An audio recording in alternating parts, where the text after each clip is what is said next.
একটু দেখে নাও। রহিম খুব জোরে লাফালাফি করলো, কিন্তু মাটিতে এসে পড়লো। কেন এমন হলো? ম্যাডাম, আমি লাফিয়েও উড়ে যেতে পারি না, সেটা কেন?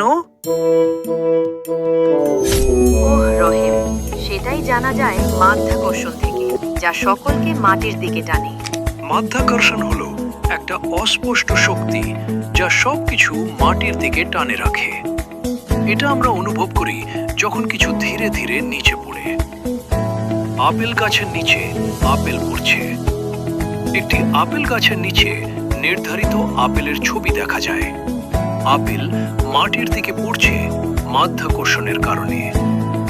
6. পৃথিবী ও গ্রহের গতি।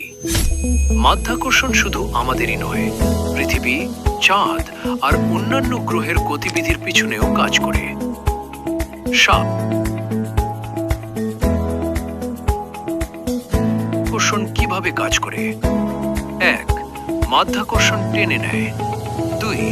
সব কিছুকে নিচে নিয়ে আসে। 3. পৃথিবীকে একসাথে ধরে রাখে। 8. তো আমি যদি মহাকাশে যেতাম, সেখানে লাফাতে পারবো? হ্যাঁ, কারণ মহাকাশে মাধ্যাকর্ষণ অনেক কম। 9. মহাকাশে রহিম হালকা হয়ে স্ফূর্তের মতো ভাসছে। এটা মজা না?